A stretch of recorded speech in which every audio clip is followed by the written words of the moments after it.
Bienvenue dans cette nouvelle édition du QG Week-end sur Africa 24. Au sommaire de l'actualité, le calendrier électoral ajourné en Guinée équatoriale. Les élections générales se tiendront finalement le 20 novembre 2022, soit 5 mois avant la date initialement prévue.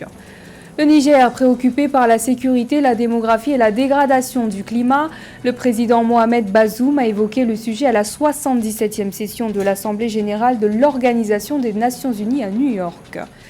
Et enfin, nous irons à la découverte de l'EcoStove, une cuisinière à l'économie d'énergie faite à base de roches volcaniques et fabriquée par une entreprise ougandaise.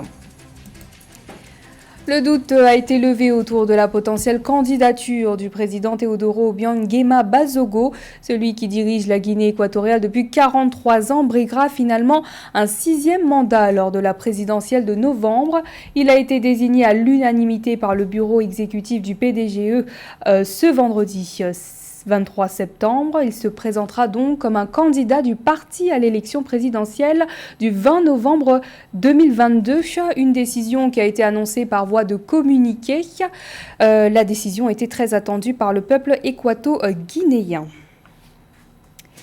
Ces élections générales se tiendront donc le 20 novembre 2022. Le calendrier électoral a été avancé de 5 mois officiellement pour réduire le coût économique des scrutins, un enjeu important pour ce pays qui a aboli il y a exactement un mois la peine de mort. Joël Ballot. Initialement prévue au premier trimestre 2023, l'élection présidentielle en Guinée équatoriale se tiendra le 20 novembre 2022, en même temps que les législatives et municipales. Cette élection anticipée de 5 mois fait suite à la baisse des prévisions économiques due à la crise économique mondiale multiforme actuelle causée par la baisse persistante du prix des hydrocarbures sur les marchés internationaux, la crise sanitaire générée par le Covid-19, les effets négatifs du conflit armé entre la Russie et l'Ukraine. Une situation qui a réduit la capacité des finances publiques équato-guinéennes à faire face à 4 élections successives sur une période de 4 mois. La présidente du Sénat, Teresa Effoua Songo, a remis la loi au président de la République. Le président de la République a déclaré que le financement de plusieurs élections allait avoir un impact sur la situation économique du pays. Là, il a raison parce que l'organisation des élections a un coût très très élevé et la Guinée équatoriale qui traverse un moment très difficile actuellement n'est pas à mesure de mettre autant d'argent sur pied pour travailler pour les élections. Plusieurs enjeux entourent cette élection anticipée. Il s'agit entre autres de la désignation avant le scrutin des candidats des différentes formations politiques en lice. Rappelons que le parti au pouvoir, le Parti démocratique de Guinée équatoriale PDGE, occupe 99 des 100 sièges de la Chambre basse sortante et la totalité des 70 sièges du Sénat.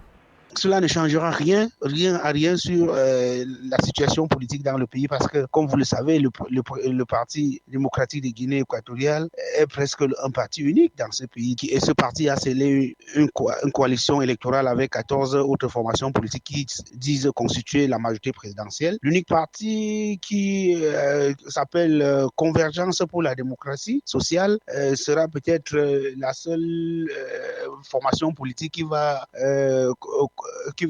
aller aux élections face au camp présidentiel. Donc le futur, je peux le dire sans me tromper, que le président équatorien sera réélu et il va continuer sa politique. Pour l'opposition, l'anticipation de l'élection présidentielle ne serait qu'une stratégie gouvernementale de conservation du pouvoir.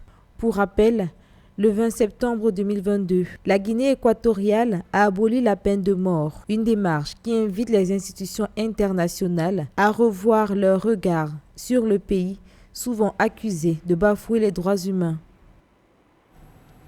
La Cour africaine des droits de l'homme et des peuples a rendu un jugement ce jeudi 22 septembre à la suite d'une requête formulée contre la République tunisienne par l'avocat Brahim Belghit en octobre 2021. Plusieurs demandes ont été formulées dans ce jugement par la Cour. D'abord, il a été demandé au gouvernement de regagner la voie de la démocratie dans un délai de 2 ans à compter du rendu du dit jugement. Puis, dans ce même délai, le gouvernement doit mettre en place une cour constitutionnelle tout en levant les obstacles juridiques et politiques qui entravent cet objectif dans un délai de 2 ans.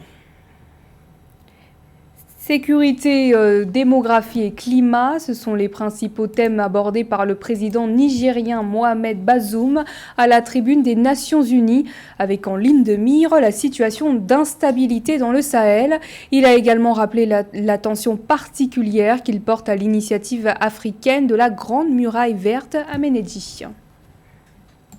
Inquiet de l'ampleur de l'évolution climatique aux effets dégradants sur le continent africain et au Sahel, le président Mohamed Bazoum est intervenu à la 77e session de l'Assemblée générale des Nations unies. Il a relevé que des limites avaient été atteintes ou dépassées, accentuant le phénomène du dérèglement climatique qui plonge les populations dans l'aggravation de l'insécurité alimentaire, facteur de déplacement et de sécheresse récurrentes. Au Sahel, l'ensemble géographique auquel appartient mon pays, le Niger, les changements climatiques qui influencent négativement les activités agricoles et pastorales ainsi que les ressources en eau sont également la cause des sécheresses extrêmes, de pluies diluviennes parfois et d'une augmentation des températures supérieures à la moyenne mondiale.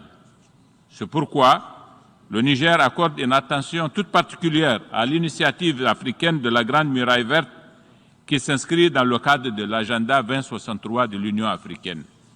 En proie aux menaces terroristes depuis la chute du régime libyen en 2011, la zone du Sahel est sujette à une instabilité sécuritaire s'étendant vers les pays du Golfe de Guinée, ceci avec la chute de plusieurs gouvernements démocratiquement élus. Le Niger décrit le renforcement de la démocratie comme un idéal pour conjurer les effets de la violence terroriste. Toutefois, selon le président Mohamed Bazoum, il urge de renforcer les moyens de l'armée et de réajuster les stratégies de la communauté internationale en matière de lutte contre les trafics transsahariens. En dépit des pesantes contraintes liées à ce contexte que je viens de décrire, mon pays fait preuve d'une grande résilience basée sur une gouvernance toute de sagesse, promouvant la culture de la tolérance et de la cohésion entre les communautés, ainsi que les règles de la démocratie et de l'état de droit. Notre expérience du Niger prouve, s'il en était besoin, que la voie la plus sûre pour conjurer les effets de la violence terroriste, c'est de renforcer le régime démocratique et non autre chose. La guerre contre le terrorisme nous impose en ce moment de consacrer des ressources importantes destinées à l'accroissement des effectifs de nos forces, à l'acquisition d'équipements adéquats et au renforcement des capacités de nos soldats. Sur le volet social, le président Mohamed Bazoum a rappelé les priorités de son pays. Le rééquilibrage des statistiques démographiques en rapport avec l'indice de fécondité de 7 enfants par femme et un âge de première maternité inférieur à 15 ans pour 50% des Nigériennes. Remédier par ailleurs au difficile accès des filles à l'éducation et à l'amélioration de la formation des enseignants reste l'un des défis du développement du Niger.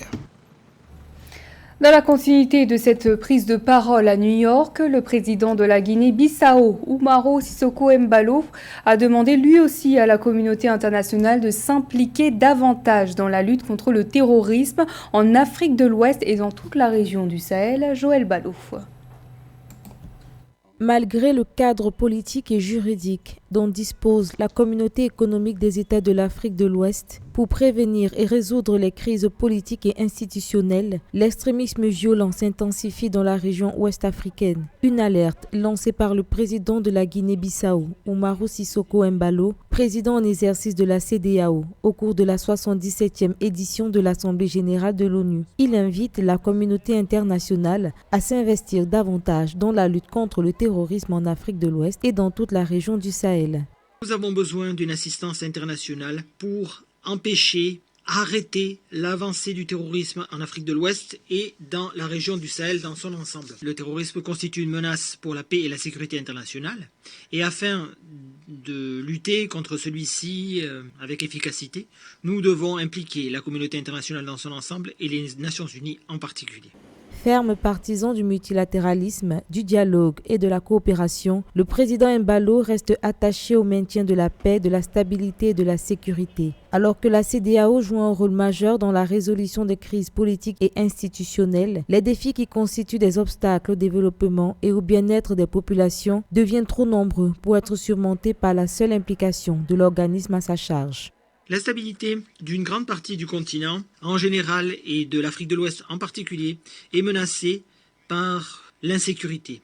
Insécurité, fruit du terrorisme, de l'extrémisme violent, ainsi que de la criminalité transnationale, qui viole les principes de l'état de droit et de la démocratie. Nous avons besoin de la paix afin de garantir le développement et le bien-être de notre peuple. Toutefois, le président Embalo a déclaré qu'au cours des 2 dernières années, la stabilité politique de la Guinée-Bissau s'est accrue, réaffirmant son rôle à la fois sur le continent africain et dans le concert des nations. Cependant, le chef de l'État bissau-guinéen s'est dit préoccupé par l'état actuel des affaires mondiales, à savoir la guerre en Ukraine, qui a non seulement fait reculer les objectifs de développement durable, mais également entraîné une hausse des prix des denrées alimentaires et de l'énergie. Le bilan s'élève désormais à 4 morts en Ouganda. Le virus Ebola se propage notamment dans le centre du pays, où les cas se sont multipliés ces derniers jours avec 11 cas confirmés dans le district de Mubende. Selon le ministère de la Santé, le nombre total des cas confirmés s'élève à 58. Afin de réduire les contaminations, Emma Nbiona, porte-parole du ministère de la Santé, a déclaré que des restrictions de voyage pour les travaux non essentiels dans le district de Mubende, épicentre de l'épidémie, ont été imposées.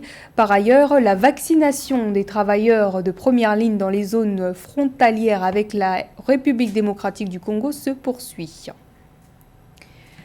Mieux manger, moins gaspiller et moins polluer, c'est l'objectif de l'EcoStove, créé en 2010 par Rose Twine via son entreprise EcoGroup Ltd en Ouganda.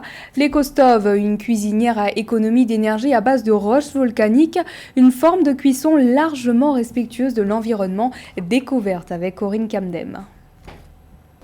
Le réchauffement climatique est sans nul doute l'une des principales problématiques du XXIe siècle. Quand on fait référence à la réduction des émissions nettes de carbone, on pense généralement au secteur de l'énergie. Mais en Afrique subsaharienne, ce sont les combustibles utilisés pour cuisiner qui sont les premiers polluants.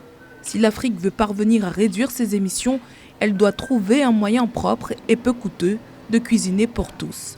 En Ouganda, l'EcoStove pourrait être la réponse à cette problématique. Le poêle éco fonctionne avec des roches volcaniques, ce qui nous évite d'avoir à couper des arbres. Nous préservons ainsi notre environnement. Avec le poêle éco, il s'agit d'économiser, alors qu'un poêle à charbon implique de couper des arbres et par la suite produit de la fumée et de la suie. Avec le poêle éco, ces problèmes sont réglés. C'est sans fumée et vous économisez 75% de vos revenus. Je me retrouve à économiser plus parce qu'avec le poêle éco, je ne fais plus les mêmes dépenses que quand j'utilisais du charbon de bois. Fabriquée par l'entreprise locale EcoGroup Limited, créée en 2010 par l'entrepreneur ougandaise Rose Twine, la cuisinière à économie d'énergie EcoStove introduit une solution respectueuse de l'environnement et surtout moins coûteuse. Le poêle utilise des roches volcaniques qui retiennent la chaleur réduite à la taille du charbon de bois. Les roches sont chauffées à l'aide de briquettes de démarrage, puis restent chaudes pendant des heures à l'aide d'un ventilateur soufflant un flux d'air continu. Le poêle éco avec les roches volcaniques peut être utilisé pendant 2 ans avec un forfait de départ de 350 000 shillings ougandais, soit environ 100 $ américains pour 2 ans. C'est une alternative à la cuisine, au charbon de bois et au bois de chauffage qui sont plus chers. Nous espérons sensibiliser plus de personnes et accroître notre clientèle. 3 millions de ménages, c'est notre objectif principal. Si ce chiffre augmente, tant mieux. Nous voulons conquérir le marché local et bien sûr l'Afrique de l'Est. Parce que le problème qui est en Ouganda est au Kenya, en Tanzanie et au Rwanda. Nous voulons donc toucher tous les ménages de la sous-région. Selon le Bureau ougandais des statistiques, environ 94% des ménages ougandais utilisent du bois de chauffage ou du charbon de bois pour cuisiner. Seuls 20% des ménages avaient accès à l'électricité en 2014 et la plupart de ceux qui sont connectés au réseau utilisent rarement l'électricité pour cuisiner en raison des coûts élevés impliqués. Les roches volcaniques sont une forme de cuisson moins chère et largement respectueuse de l'environnement car contrairement au charbon de bois, au kérosène, au gaz et au bois de chauffage, elles n'émettent pas de gaz qui modifient le climat et ne produisent aucune fumée. La vulgarisation de leur utilisation pourrait favoriser la transition écologique sur le continent. Dans l'actualité sportive, les matchs amicaux en prélude à la Coupe du Monde de football 2022 et à la CAN 2023 se poursuivent. Plusieurs rencontres étaient au programme ce vendredi 23 septembre. Le Ghana, qui faisait face au Brésil, s'est incliné avec un score de 3-0. Le Maroc a dompté le Chili 2-0. De son côté, l'Égypte renouait avec la victoire en battant le Niger 3-0 grâce à un triplé signé Mohamed Salah. L'Algérie s'est imposée face à la Guinée sur le score de 1-0. Au Maroc, le Burkinabé Bertrand Traoré a inscrit le seul but du match contre la RDC 1-0 et le Mali s'est difficilement défait de la Zambie avec un score final de 1-0. Et les rencontres amicales se poursuivent ce samedi 24 septembre avec des affiches alléchantes. Le Sénégal, champion d'Afrique en titre, défiera la Bolivie. Le Bénin affronte la Mauritanie. L'Ouganda fait face à la Tanzanie. De son côté, Madagascar sera opposé au Congo-Brazzaville, la Côte d'Ivoire au Togo et enfin l'Afrique du Sud se frottera à la Sierra Leone. C'est la fin de ce journal. Merci de votre fidélité. Dans un instant, retrouvez une nouvelle édition de l'actualité sur Africa 24.